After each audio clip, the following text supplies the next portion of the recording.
Hi, I'm Kara, life coach, wife, and mom to 4 incredible and unique children. It wasn't all that long ago that my son received a diagnosis that had my world come crashing down. I lacked the ability to see past the circumstances, which felt impossible, and the dreams I once had for my life and family felt destroyed. Fast forward past many years of surviving and not at all thriving, and you'll see a mom who trusts that she can handle anything that comes her way and has access to the power and confidence that once felt so lacking. I created the Special Needs Mom podcast to create connection and community with moms who find themselves feeling trapped and with no one who really understands. My intention is to spark the flare of possibility in your own life and rekindle your ability to dream. This isn't a podcast about your special needs child. This is a podcast about you. If you are a mom who feels anxious, alone, or stuck, then you are in the right place. Welcome. Hello and welcome to the Special Needs Mom podcast. Hopefully my voice is still holding strong. For those of you following along the podcast in real time, last weekend we had the trip to Indian Wells, which is in the deserts of California, for Levi, my son's 16th birthday. The trip was amazing, and I'll tell you more about it in a future episode. But the reason I'm bringing it up is I got home and then I promptly got sick. It was such a bummer. But don't you worry, I rallied and we have an interview style episode ready for you today. I'm excited for you to meet our guest, Kristin Herzberg Purdy. Now, in the episode, I think what I particularly admire about Kristin is that she allows herself to just kind of be real. She is transparent about the experience she's actually having. And I think it's just really refreshing. I mean, actually, I think most of the guests that come on the show do that. But today, just the impact of being with her for me was, I think, just recognizing the beauty in being with people exactly where they are and how they are. She shared with us about her experience with grief and how it's often overwhelming to her ability to have compassion in those moments. And I think that's the part where just this is the real day in the life of a special needs mom. Let me tell you a little bit more about her before we get into the conversation. She's a proud mother of 2 special needs children, a 5-year-old daughter and an 8-year-old son. She was born in Southern California and moved to New York in 2006 for graduate school, where she met her loving and supportive husband. She now lives back in Murrieta, California, where she's a psychologist in private practice, specializing in trauma and anxiety. Her husband and her recently started a 501c3 nonprofit organization called Cure CLCN6. And this focuses on raising awareness about the mutations on this particular gene of which her son was diagnosed. Their focus is fundraising and developing a first-in-the-world gene therapy for this particular mutation. Now, we'll leave it there. We'll let you get to know her on the episode. Kristin, welcome to the Special Needs Mom podcast. Thank you. I'm so honored to be here today. Yeah. It's fun that we've actually met in person. That was really fun. You're my favorite type of guest, the one that's like, I want to be on it, but also I don't want to be on it on the podcast. And so that's my sweet spot. So in terms of, yes, there's a lot of people that have PR people that reach out to me and their stories are extraordinary and a little bit jaw dropping. And I think the stories that we really deeply connect with are the everyday stories, the moms that haven't written 3,000 books and are kind of just in the day-to-day, the thick of it, like most of us are. Yeah. So let's give our listeners a snapshot, a little of your becoming story. So tell us a little bit about you and your life as it is right now. Okay. Yeah. Thank you. Yeah. So I actually have 2 stories because I have 2 special needs kids. I have a 8-year-old son, Paxton, and a 5-year-old daughter, Aria. And I'm mostly going to be focusing on Paxton, though, because we've been going through so much with him in particular. So in terms of Paxton and my becoming story with him, we were so excited when we found out that we were going to have him. In terms of my pregnancy and his birth, they were both fine. It was so interesting because he seemed like a healthy baby. But when we reached his first year autism screening, he failed. So between the ages of 1 and 2, he was diagnosed with autism. He was also diagnosed with some global developmental delays. So he had some challenges with feeding, walking, running, although he could walk and run on his own at that time. So when he was younger, he was able to walk and run on his own. He's always had speech difficulties. So he was eventually given a diagnosis of apraxia of speech. No matter what we tried, we put him in all kinds of therapies. He seemed to kind of progress pretty slowly, especially with speech. So, and he still doesn't really speak much. So at 5 years old, he started having seizures. At first, they were subtle, but they eventually progressed to the tonic-clonic seizures, so the really bad ones. And it was really scary because all of a sudden, our sweet little boy was having these seizures. And at one point, he was having them like multiple times an hour, had to be hospitalized. So it was a crazy time. We didn't know what to do. And it all just kind of came on suddenly. We never expected it. I mean, no parent does, right? But especially, but you've been going along 5 years, kind of thought, oh, we got this handled. You got the autism, no big deal. I mean, big deal, but like, okay, we know what this is. And then a whole nother wave came to shore. Exactly. Yeah. It was so scary, especially because some of the first anti-seizure medications we gave him had really negative side effects. He was on some like Omfi, which like he couldn't even like sit up. He couldn't swallow. Yeah, it was so scary. And we were like, well, if these medications aren't going to work, what are we going to do? So eventually, because we had tried a lot of meds and his seizures were still not adequately controlled, he was referred to an epileptologist by his neurologist. And the epileptologist had ordered a whole exome sequencing. We had no idea what that was. We had never heard of it before, even though Paxton had previously undergone a lot of different kinds of genetic testing before. So even when I was pregnant, after I was pregnant, he had done genetic testing multiple times in the past. So, of course, we didn't think anything of it, right? Because we had like, oh, we already did this. Like, yeah, exactly. We're in the clear. Right. Yeah. Right. So when Paul told me, my husband told me, we had received this email from his genetic counselor that said he had a rare genetic mutation. And so rare, I mean, it's only been found in a few children, and that it was neurodegenerative. So it's progressive.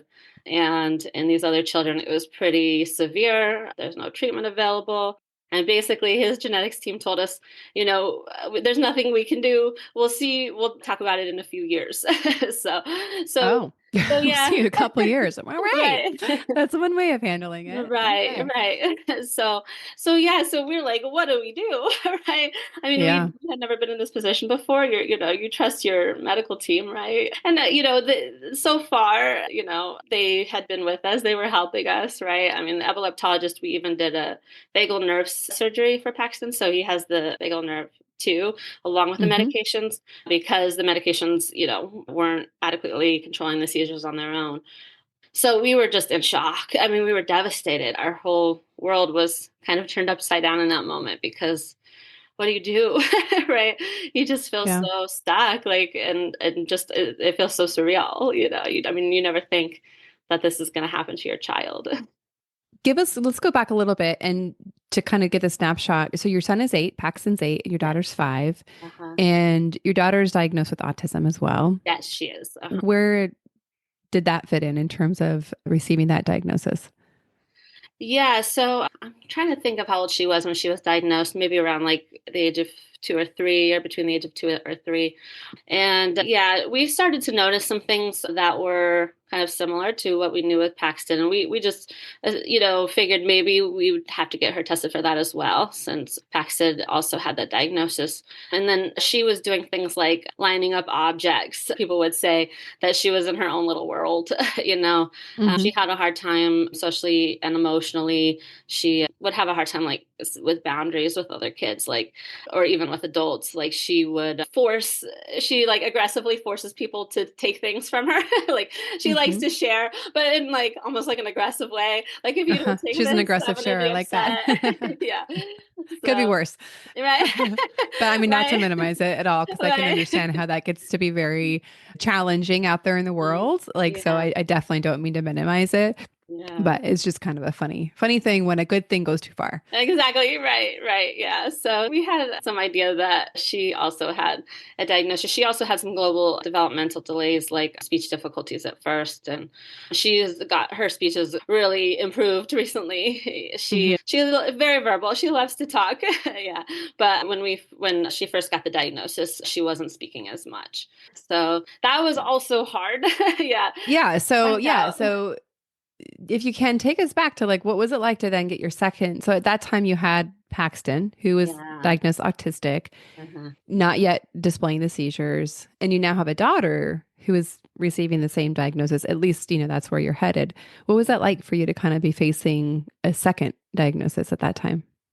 Yeah, I mean, again, it's so hard, because you love your kids so much and you almost feel guilty, right? Like saying, Mm, I I don't want another diagnosis for another child, but at the same time, it is really hard. Yeah, this is yeah. not what you picture, when you become a parent that you're going to have two special needs children.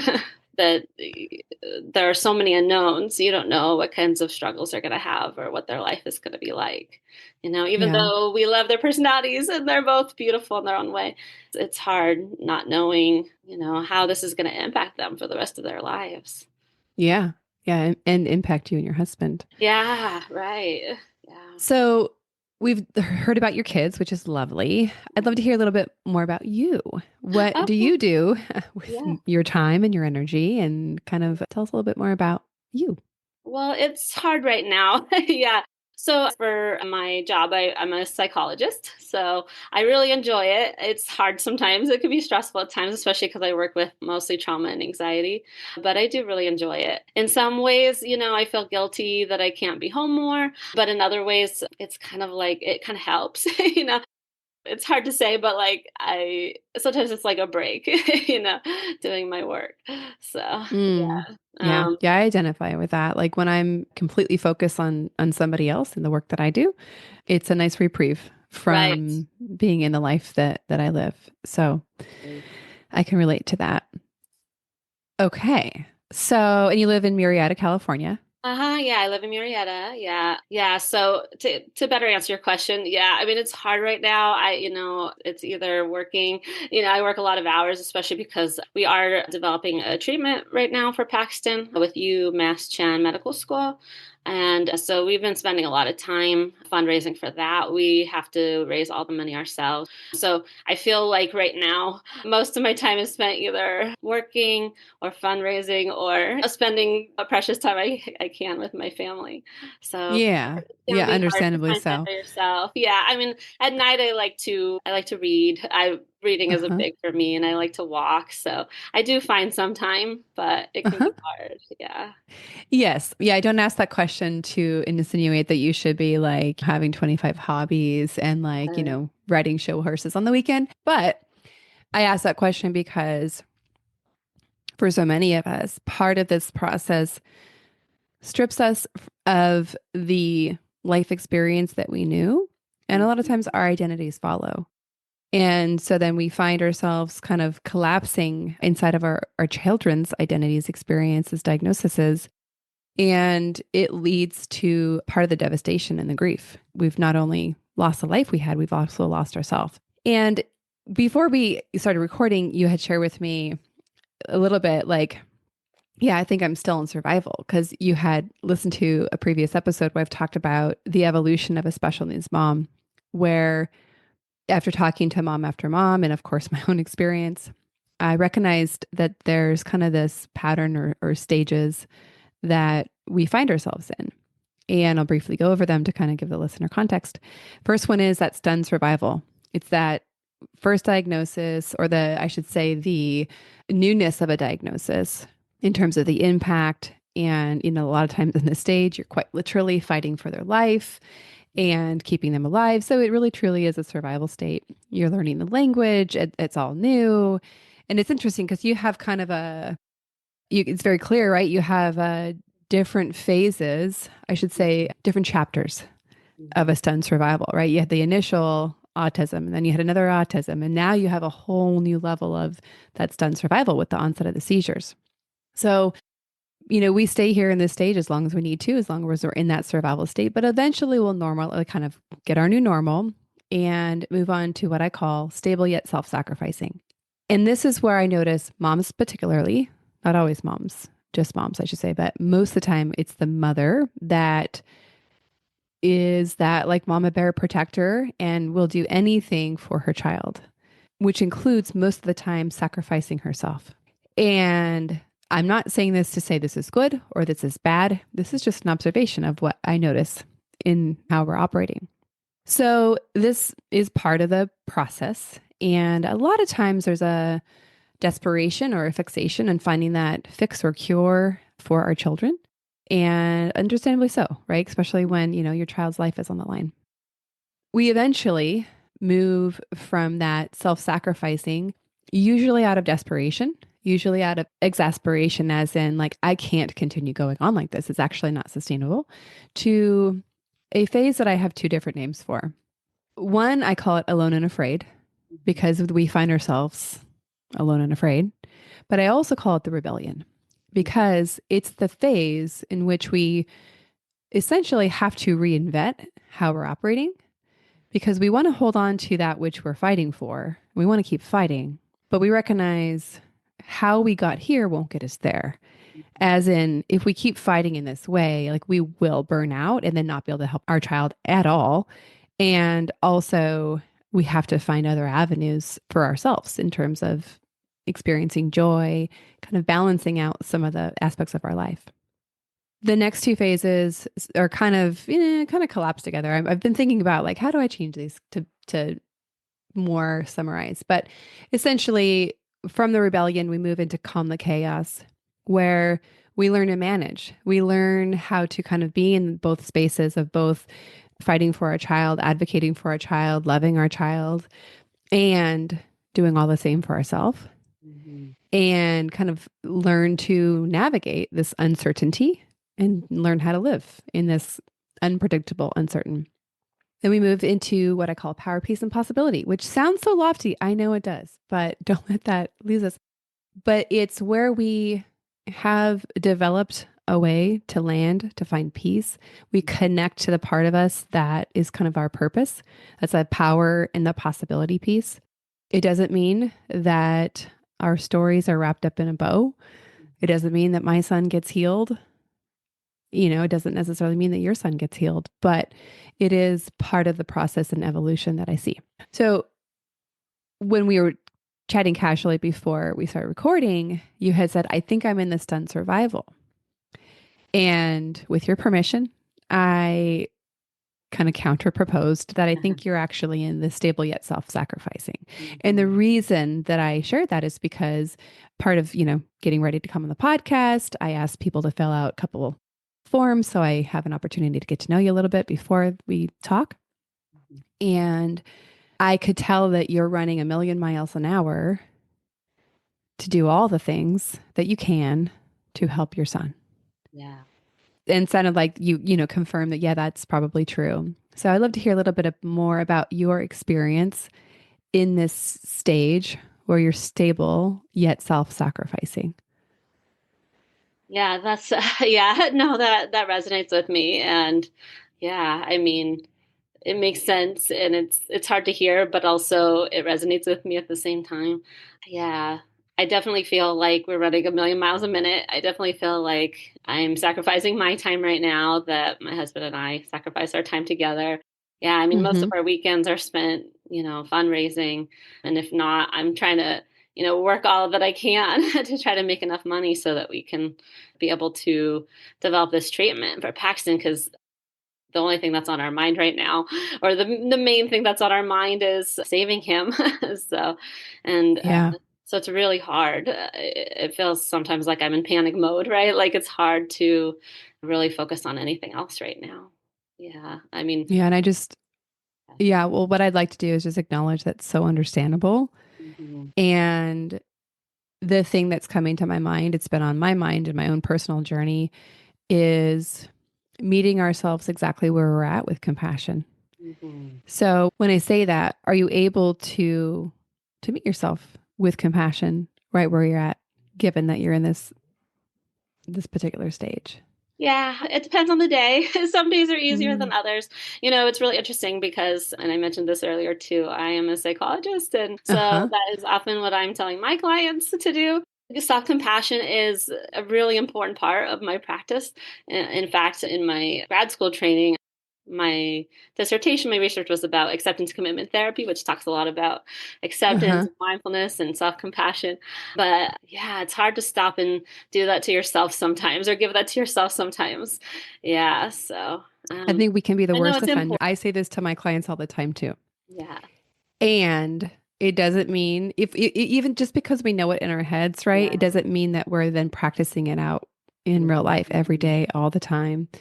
mhm. And that's why we're talking about it, because I think it's important to, one, first, bring ourselves compassion for not using some of the tools that we are telling other people, Yeah, but to normalize the experience of the struggle of like, yeah, we can know that we are supposed to bring ourselves compassion, but sometimes we don't. And that's yeah, okay. right. So, I feel like sometimes the grief overwhelms the compassion. I feel sometimes like I'm just trying to get through and I'm just trying to make things work. So it can be hard to even go there with myself. And there are days when I do feel better and I do feel like I'm going to get through this and I'm feeling more hopeful. And I know that's different than compassion because compassion is kind of meeting yourself where you're at and understanding yourself.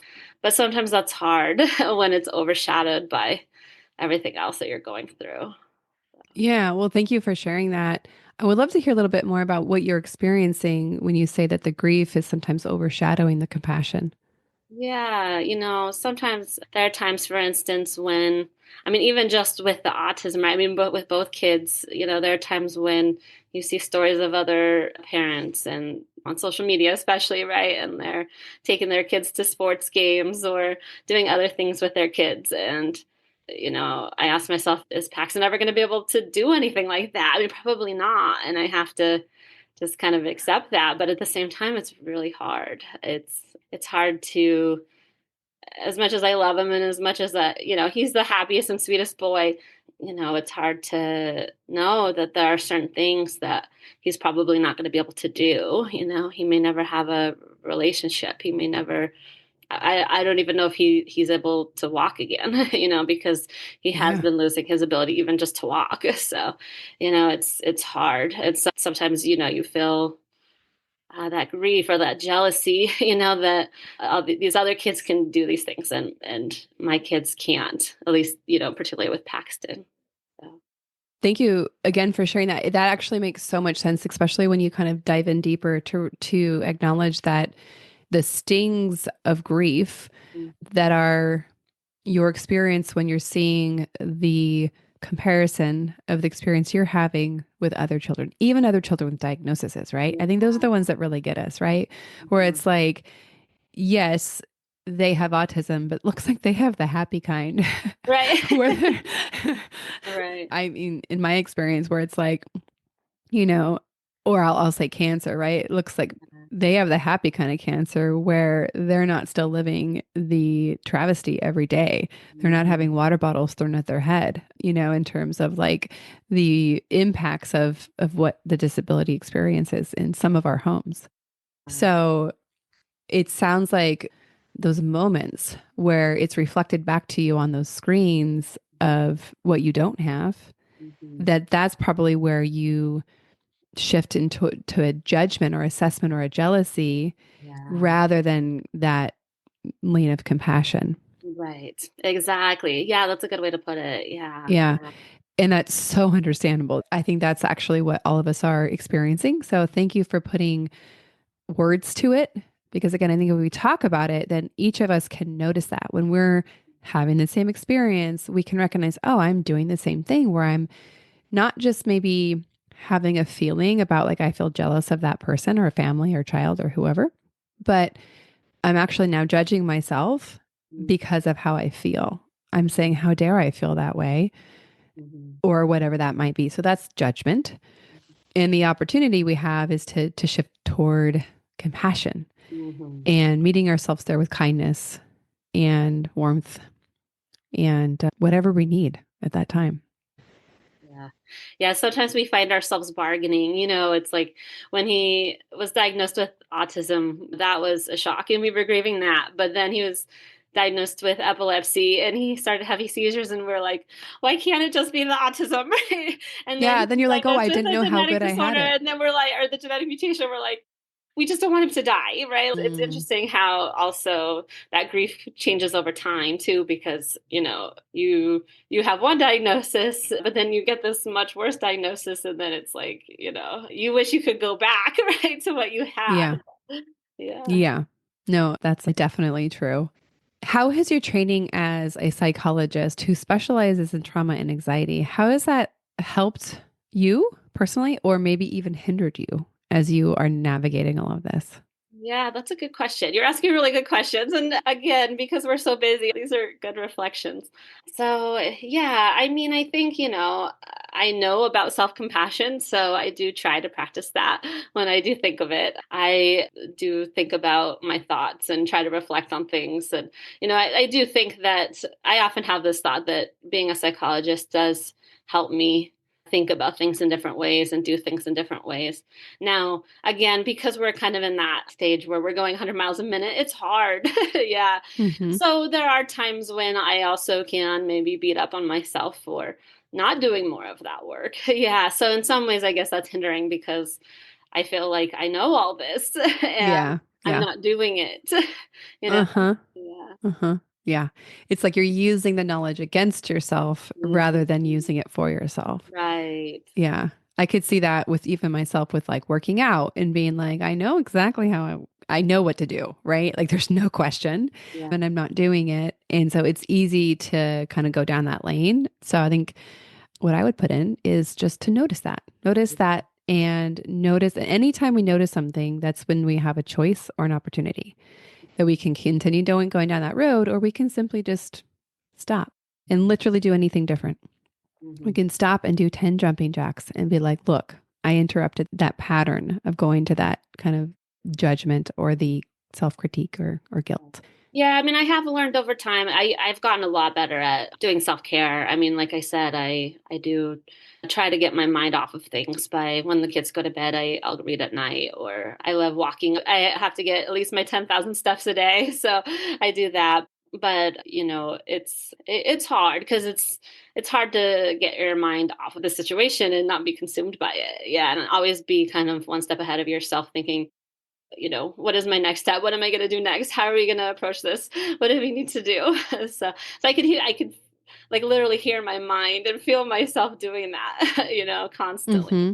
And Mm-hmm. so it feels like this constant battle with yourself, where you're trying to Mm-hmm. ground and trying to slow down, but your anxiety tells you that's not okay because you have to keep going. You have to do whatever you can to make sure that everything's going to be okay. So. Yeah. Yeah. I was curious. So your training or your specialty is in trauma and anxiety. I was curious if you personally had dealt with anxiety before or currently would say that you have Absolutely. anxiety. Yeah. Yeah. Yeah, Yeah. I do. I've always had anxiety. Yeah. I'm a catastrophizer. I worry a lot. I ruminate. Yes. It's hard to turn my mind off. So that combined with what we're going through is a lot. Yeah. It's a recipe for solid anxiety. Yes. So I'm curious if you walked into your office Uh-huh. and you told yourself your story, the snapshot, if you Yeah. said, if you shared your story, where would you start with yourself in terms of supporting yourself with the anxiety specifically? Yeah. I mean, I think at first I would just be there for myself, right? I mean, I think I would just want to be heard. I Uh would huh. just want someone to show me empathy and just be there for me. Yeah, I think that's where it would start. I don't know that there's anything that I could do for myself that would make me feel better if I was trying to fix it, right? Or solve it. Ooh, good one. Yeah. Yeah. Yeah. I think I would just That need, I think is the worst feeling ever, right? When somebody, particularly somebody that's in a helping role, such as you, tries to fix, yeah. it feels particularly bad. So it's a great point. Hmm. So you would bring yourself compassionate listening ears. Yes. Yeah, exactly. Yeah. Yeah. Nice. Uh, Nice. Anything else come to your mind? In terms of what I would do? Huh? I mean, yeah, I think, just the noticing, the being with, the grounding, yeah, being patient with yourself, anything that helps to kind of, I think about what you said about going the 50 miles a minute, right? And anything that helps to kind of slow things down. I gave Kristen an analogy before we got on the call where it's like when we were talking about kind of being in that stable yet self-sacrificing stage where it's like she's running a marathon, but through her desperation has started by sprinting. Hmm. And I think this is the dance that you're in is like, okay, how can I still run the marathon that matters more than anything, but also not burn out, not like check myself out of the race because I've pulled a muscle or run out of steam or whatever that might be. Yeah, it's important to step back and reflect on that. Yeah, I find myself getting, more irritable at times, right? I find, that you have all these little signs that, the way that I'm doing it isn't maybe the best way or it's not working or I'm still trying to figure all that out, And so it's Hmm. getting to that place where how do I do what I need to do for my kids, right? And especially for making sure Paxton's okay and still, like you said, take care of myself and Yeah, that's the essential question. How do I do everything I need to do for my son and my children and for myself? yeah. And I think a lot of us would stop right there and be like, well, it's impossible. So I'm just going to take care of Paxton Mm, and I will suffer through as long as I need to. mm, And this is the part where I think I would say, okay, that is an option. You can do that. No one's going to stop you. No one can stop you because you're a force to be reckoned with. mm, But consider struggling with the question and actually recognize the fraction of a splinter of possibility that exists. And then that's the game actually is to like stay in the possibility of the both of, yes, I can both run this marathon, mm, but do it in a way that I actually can get to the finish line, not just for Paxton, but for myself. mhm, mhm. Yeah. Yeah, right. So that's your homework. Okay. What other things have helped you along the way? So, and at any point, right, where even this could be back to the initial diagnosis of autism for Mhm. either of your children, what have been the things that have been glimmers of hope or giving you peace along the way? Yeah, I think doing everything we're doing is a double-edged sword because, like you said, sometimes it can be a lot and it feels like we're just going, going, going. But at the same time, focusing on what we can control and being Mm, productive in this process can also help us through it. When we feel like there are things that can be done, especially when you're told by your medical team that we'll get back to you in 2 years, right? You just spring into action, right? You're not going to take no for an answer, right? You want to figure out what you can do. So I think, in some ways, doing what we're doing is also helping in the sense that it makes us feel like we're doing something, that there is an option, there's something that can be done. So, yeah, especially since it sounds like you, when you raise enough money, have treatment options or yeah. treatment hopes, I guess. Maybe that would be a better way of saying it, which is pretty incredible. A lot of people don't have that, right? Yeah, yeah. I mean, the hard part is raising the money, but yeah, Uh-huh. know that there are options, and we are going to stop at nothing to do it. I mean, yeah, we've already started this process, and we're going to make sure that it happens. So, and it feels pretty cool actually to be part of this. We've talked to a lot of other special needs families, a lot of rare disease families, and it makes you feel like you're part of a community, and we're Yeah. all kind of contributing to the world in some way. So, even Uh-huh. though you don't want to be doing it for your own child, you still feel like you're making some kind of contribution. So, Yeah. Wouldn't it be great to be a scientist that's unrelated to any of it, that's just doing all the great work, but you're not. You're a mom right, coming alongside and kind of becoming, I don't know if a scientist, but like becoming an advocate right. along the way. Yeah, yeah. Now it's all happening really fast, which is Uh-huh. the hard part. But yeah, it helps you feel more in control, knowing that there is something that can be done. So yeah, and Yeah. then other than that, I mean, just my family is really important. Having those supports is important. It can be hard sometimes because not everybody, can understand what you're going through. And I have found some other special needs moms, for instance, in my community that they're amazing. I mean, they barely know you and they're there for you. Um, Uh-huh. yes, but people, especially my family, I mean, they're there for us, and they help as much as they can. I mean, it's hard sometimes, you don't want to feel like a burden. Paxton has to have his medications in the morning and at night, and he has seizures at night. So it's hard for Paul and I to leave, right? Because it's like you don't want to like burden anybody else with his care, with taking care of the kids. My daughter's a ball of energy. She just runs around the house, and so Mm-hmm. and she, she's at risk of eloping. We actually have like a lock on the top of our door so she doesn't run out of the house. So that's part of it too. It's hard because as much as we appreciate our supports, it's still hard because it's harder to watch special needs kids. Yeah. Yeah. Yeah, definitely. Very understandable. Yeah.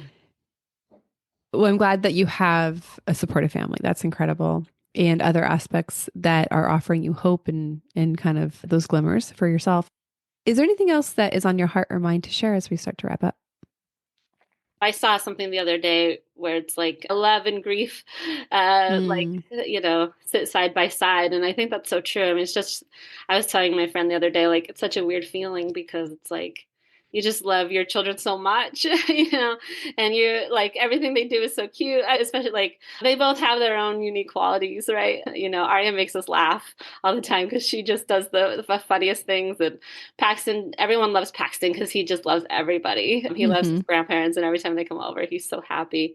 And how can you feel so much love for your kids, but also, be so scared and have so much grief at the same time? It's just such an interesting duality, I guess. It So, really is an interesting. I think duality is a great word to put in there because that's where we're talking about this duality of like everything you do for your son and everything you do for yourself and the love and the grief. And that is a lot to hold.